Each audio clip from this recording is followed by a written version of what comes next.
নমস্কার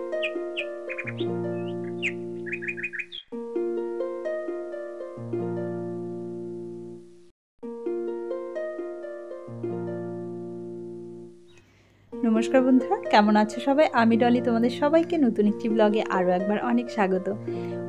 এখন বাজে সকালবেলাকার 9টা। আজকে এখন থেকে ভিডিওটা শুরু করছি।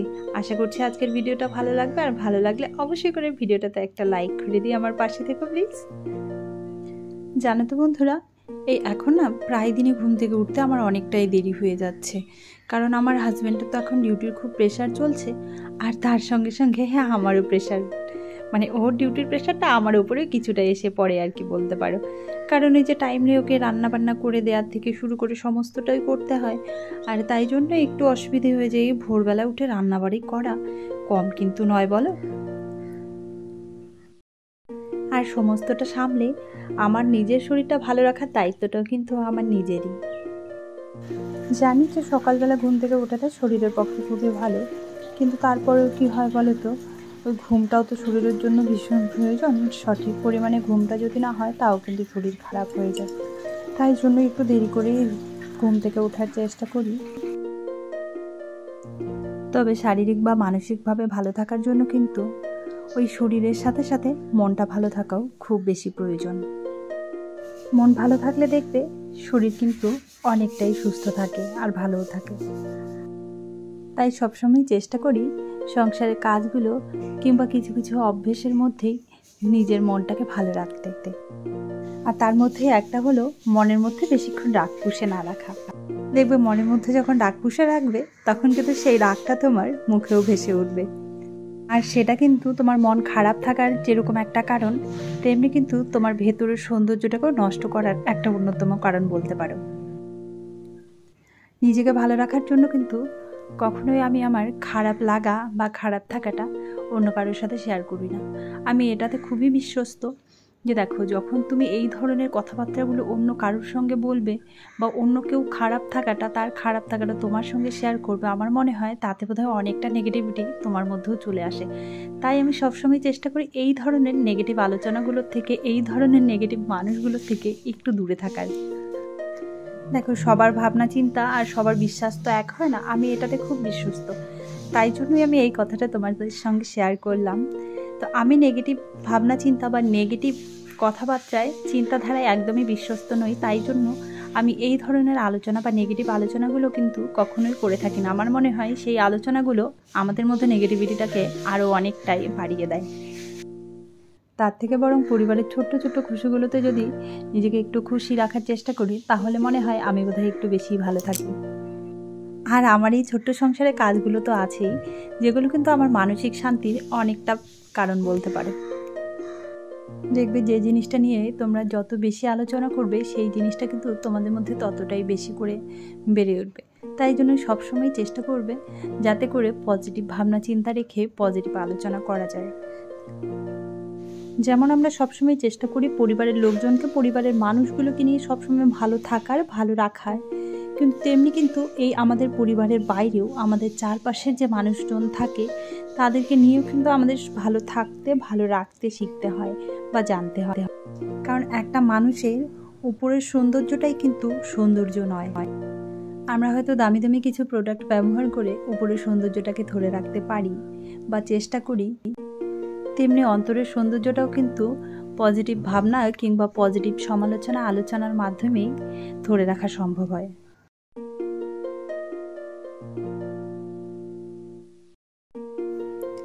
আজকে জানো তো, দুপুরবেলার সময়টাতে অনেকটাই আমি ফ্রি আছি। তো দেখো, এই যে আগের দিনে যে বোতলগুলো আমি এভাবে সাজিয়েছিলাম, সেগুলো আমি ফ্রিজের উপর রেখে দিয়েছি একটু পরিষ্কার করে। আজকে ভাবলাম যে একটু ডাস্টিং ক্লিনিংটা ভালোভাবেই করা যাক, রোজ রোজ তো এত করে করা সম্ভব নয়। তো এই যে দরজাগুলো কয়েকদিন ধরে পরিষ্কার করা হচ্ছে না, আর এত ধুলো হচ্ছিল। এই কালকেই আবার এত পরিমাণে হাওয়া দিচ্ছিল সন্ধ্যাবেলার দিকে, প্রচণ্ড ধুলোবালি চলে এসেছিলো ঘরে। তো ভাবলাম আজকে একটু পরিষ্কার করা যাক, সেগুলো পরিষ্কার করে নিয়ে এদিকে দেখো, একটা ফেস প্যাক কিন্তু আমি এর আগেই বানিয়ে রেখেছিলাম, কারণ রোজ রোজ তো বানিয়ে নেওয়া সম্ভব হয় না, হয়তো সময়ের অভাবে করা সম্ভব হলো না। তো এই বেসন, চালের গুঁড়ো আর দিয়েছি একটুখানি হলুদ, ব্যাস একটা ফেস প্যাককে বেশি করে বানিয়ে রেখে দিয়েছি। আর ওই স্নানে যাওয়ার আগে একটুখানি আমি লাগিয়ে নিলাম। এখন যেহেতু ঘরটা মুছবো, তারপরে কিন্তু স্নানে যাব। ঘরটা মুছে যেহেতু স্নানে যাব, তো ভাবলাম এই ফেস প্যাকটা লাগিয়ে নিয়ে তাহলে যদি স্নানে যাই তাহলে আর ফেস প্যাকটা লাগিয়ে আমাকে 5-10 মিনিট বসে থাকতে হবে না। এই ততক্ষণে আমার ঘরটা মোছা হয়ে যাবে আর ফেস প্যাকটা মোটামুটি শুকিয়েও আসবে, ব্যাস।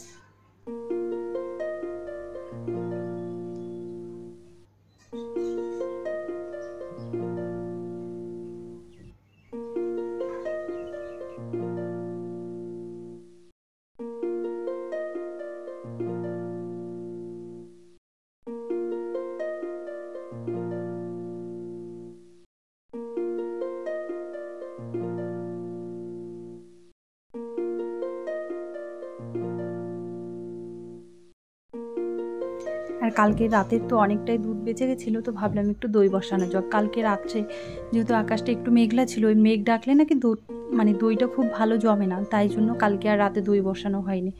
এখন দইটা বসিয়ে দিচ্ছি, বেশ ভালো রোদ পড়ে গেছে, তো ভাবলাম দইটা বসানো যাক। আর দইটা সবসময় আমি ওই গ্যাসের পাশেই রেখে দিই, এই জায়গাটা না খুব গরম থাকে, আর গরম জায়গাটাতে দইটা একটু বেশ ভালো জমে। আর ওই যে বললাম আজকে দুপুরবেলা রান্নাবাড়ির খুব একটা বেশি ঝামেলা নেই, তাই জন্য ওই শুধু নিজের জন্য একটু ভাত করে নিচ্ছি। সবজিটা তো আগের থেকেই করা ছিল, তো ভাবলাম শুধু একটু নিজের জন্য ভাত করে নিই।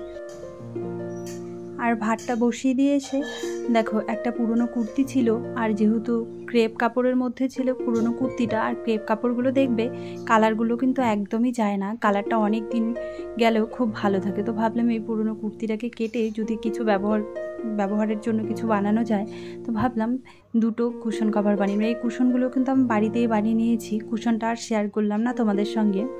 আর এই কভারটা যেহেতু বানিয়েছি, তো ভাবলাম কভারটাও আমি তোমাদের সঙ্গে একটু শেয়ার করে দিই। দেখো কভারটা কিন্তু বেশ ভালো লাগছিল, যেহেতু হোয়াইটের উপর এরকম একটু রেডের মধ্যে ফুল ফুল ছিল, খুব ভালো লাগছিল। মানে কুশনটা যে কোনো কালার কম্বিনেশনের সঙ্গে খুব ভালো যাবে, তাই জন্য এই কুর্তিটা আর কি ফেলে না দিয়ে আমি এভাবে দেখো বানিয়ে নিয়েছি। খুব সুন্দর একটা কুশন কভার আমার তৈরি হয়ে গেছে। দেখো একটা তো কমপ্লিট হয়ে গেছে, আর একটা আমি তোমাদেরকে বলে দিচ্ছি আমি ঠিক কিভাবে বানিয়েছি। প্রথমে তো এই কুশনের মাপ মতো কাপড়টা আমি কেটে নিয়েছিলাম। কুশনটাতে এভাবে কাপড়টা ভালোভাবে রেখে দিয়ে তবে কিন্তু আমি কেটে নিয়েছি। তোমরা দেখতেই পাচ্ছ ভিডিওতে ঠিক কিভাবে আমি মাপটা নিয়েছিলাম। আর যেহেতু এই যে ডিজাইনটা একটু অন্যরকম রেখেছি, তাই জন্য কিন্তু একটু কোনা কোনা করে কেটে দিয়েছি।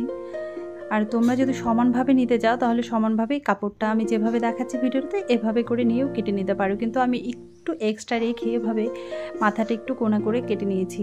আর সাইডের দিকটা থেকে আমি 1.5 থেকে 2 ইঞ্চ মতো কিন্তু বেশি রেখে দিয়েছি, যেহেতু সেলাই পড়বে তাই জন্য। আর ক্রেপ কাপড় যেহেতু একটু সুতো বেরোনোর চান্স থাকে, তাই জন্য কাপড়টা একটু বেশি করে নেওয়ার জন্য আমি 2 ইঞ্চ মতো রেখে দিয়েছি এক্সট্রা কাপড়। দেখো এবার খুব ভালোভাবে কুশনটাতে কাপড়টা আমি কভার করে নিয়েছি। আপাতত এখন আমি পিন দিয়ে ভালোভাবে এটাকে সেট করে নেব, যাতে করে আমার সেলাই করতে সুবিধা হয়। ঠিক কোন জায়গাটাতে আমি সেলাই করব, তাই জন্য দেখো পিনটা সেট করে নিয়ে আমি কিন্তু এবারে কুশনটা আস্তে করে বের করে নিচ্ছি, যাতে পিনটা খুলে না যায়।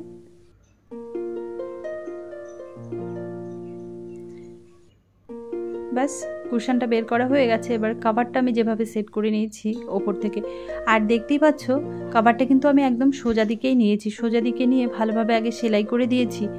ওই যে বললাম ক্রেপ কাপড়ে সুতো বেরোনোর একটু চান্স থাকে, তো প্রথমে একদম কিনার দিয়ে ভালোভাবে সেলাই করে দিয়েছি, তারপরে কিন্তু কুশন কভারটা আরও ভেতর দিক থেকে মানে উল্টো দিক থেকে একটু 1 আঙ্গুল মতো রেখে বা 1/2 ইঞ্চ মতো রেখে আমি সেলাই করে দিয়েছি। ব্যাস তাহলে একটু বেশি সিকিউর হয়ে গেল, আর কিন্তু ওই সুতো বেরোনোর চান্সটা থাকলো না। আমার কুশন কভারটা একদমই রেডি হয়ে গেছে, তোমরা দেখতেই পাচ্ছ। আর কেমন হয়েছে সেটা কিন্তু একদমই জানাতে ভুলো না।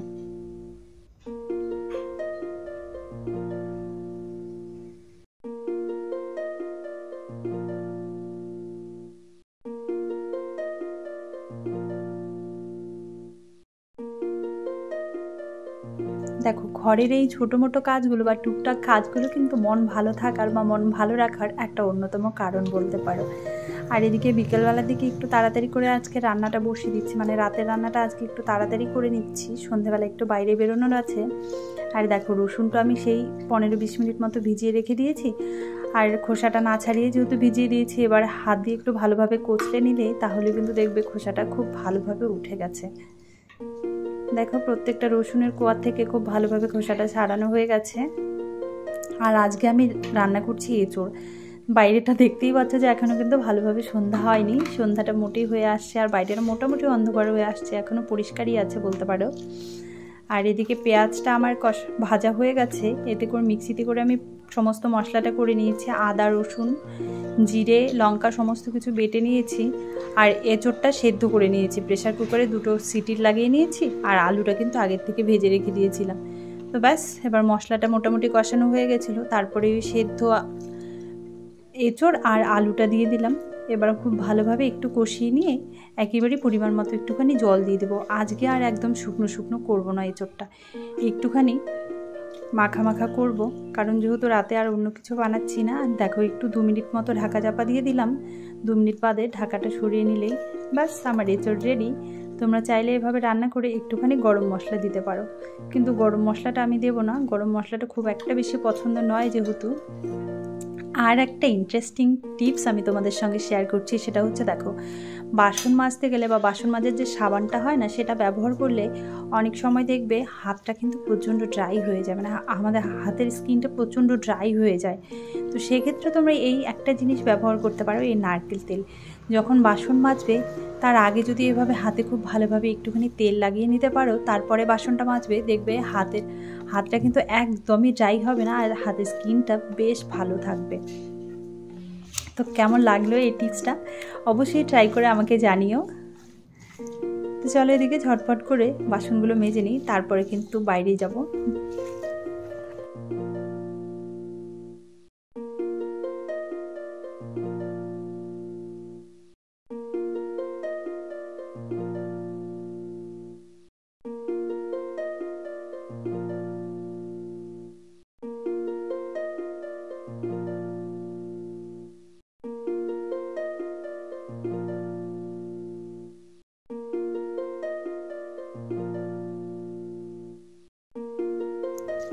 আর দেখো এদিকে শপিং মলে চলেও এসেছি। শপিং মলে আসলে কার কার এরকমটা হয় বলো তো, যে শপিং মলে যাওয়ার সময় একটা ভেবে যাব, আর গিয়ে যা কিছু একটা পছন্দ করে নিয়ে চলে আসি। কারণ শপিং মলে গেলে না আমি ভুলেই যাই যে আমি ঠিক কী কারণে গেছি বা ঠিক কী আনতে গেছি। প্রত্যেকবারই আমার সঙ্গে এটাই হয়। আর তারপরে সমস্ত শপিং মলটা ঘুরে ঘুরে যা পছন্দ হয় তাই নিয়ে চলে আসি। দেখো এখানে ঘরে ব্যবহারের জন্য দুজনের জন্য 2টো টি শার্ট নিয়ে এসেছি, আর একটা ওই সিঙ্গেল বেডশিট নিয়ে এসেছিলাম সামনের রুমের বেডটার জন্য একটা বেডশিট নিয়েছি, আর ওই রান্নাঘরের জন্য 2টো একটা জিনিস। ঠিক কী কারণে গেছিলাম সেটা তো মাথা থেকে বেরিয়েই গেছে, আর এই কটা জিনিস নিয়ে চলে এসেছি। তো বন্ধুরা, আমার এই ছোট্ট ভিডিওটা আজকে এখানেই শেষ করছি। যদি আজকের ভিডিওটাতে এতটুকু কিছু ভালো লেগে থাকে তাহলে অবশ্যই ভিডিওটাতে একটা লাইক করে দিয়ে আমার চ্যানেলটাতে সাবস্ক্রাইব করে দিয়ে আমার পাশে থেকো প্লিজ।